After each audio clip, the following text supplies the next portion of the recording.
درباره سرنوشت یکی از لیدرهای غیر رسمی بدخشان امردین الووچوف از روسیه خبرهای گوناگون به دست میرسند.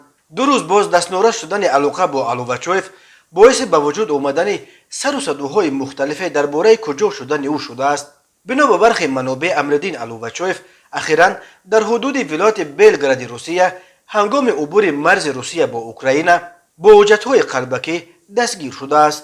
منابع دیگر میگویند که او را بر اساس چه معامله به مقامات تاجیکستان سپاریدند و او یا در صدای استرداد به دوشنبه است و یا شاید حتی الکی در دوشنبه در حبس قرار دارد. به اداره پایگاه خبری بامداد میسر شد که با یک نفر از دایره های نزدیک به این لیدر غیر رسمی بدخشان صحبت کند. این هم صحبت بامداد که به دلیل حساسیت مسئله افشای نامش را نمیخواهد گفت، الووچوف به ولایت بلگراد نرفته است و خبری بازداشت و گویا به تاجیکستان برده شدنش نیز واقعیت ندارد. در حقیقت شب 10 به 11 ینور در شهر مسکو کوشش بازداشت او از طرف نفرانی که گمان می رود به مقامات ویژه تاجیکستان ربط یا همکاری دارند مشاهده شد، ولی حملگران که در 2 ماشین بودند خبر نداشتند که ماشین امردین را چند ماشین دیگر از فاصله دورتر همراهی میکنند.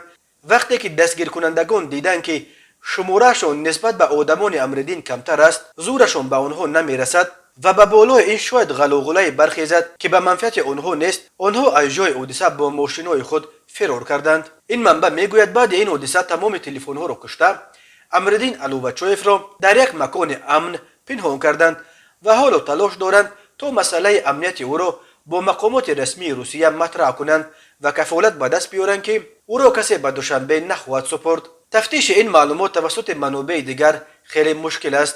در همین حال برخی صحیفه‌هایی که گمان می‌رود به فرمای جواب یک گروه ترول‌های مقامات ویژه تاجیکستان تعلق دارند، شب 12 ینور با استناد به نماینده دیاسپوراهای خلق‌های پامیر در روسیه نورس اوکیمبیکوف خبر دادند که الووچوف امردین بازارویچ روز 12 ینور در حدود ولایت بلگراد روسیه هنگام عبور مرز روسیه با اوکراین با حجت‌های قلبکی دستگیر شده است و گویا ضمن بازپرسی بیانات داده است که میخواست غیر قانونی از مرز گذرد، ولی در جمعیت‌های زادگان بدخشان در روسیه از وجود نماینده با نام نورس اوکیمبیکوف اظهار بیخبری میکنند. جستجو در اینترنت نیز نفری را با چنین نام پیدا کردن نتوانست و طوری به نظر میرسد این میتواند یک نامه ساخته باشد.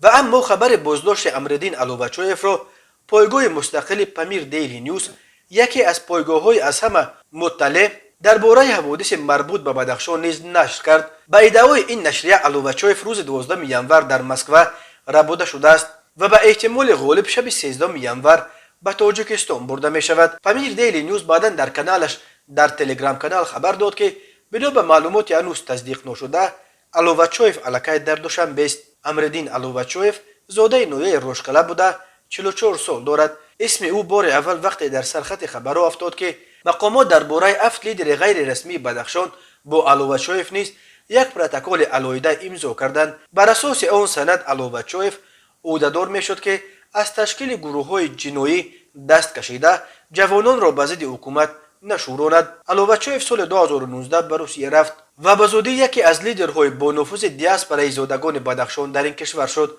گفته می شود که الووچوف در حال مشکلاتی که به سر مهاجران بدخشانی در روسیه می آمد کمک میکرد و برای جوانان این منطقه در مسکو و دیگر شهرهای روسیه تالارهای ورزشی تشکیل میکرد. امردین الووچوف را یکی از تشکیل کنندگان میتینگ شام 25 نوامبر در نزد سفارت تاجیکستان در شهر مسکو میشمارند. او از جمله آنهایی بود که آن شام با سفیر تاجیکستان در روسیه دولتشاه گل محمدزاده ملاقات کرد و طلب‌های اعتراضگران را به وی رساندند. به دنبال در صحیفه‌های مربوط به فرمای جواب الووچوف را نفری نامیدند که گویا با جرم تجاوز تحت جستجو قرار دارد.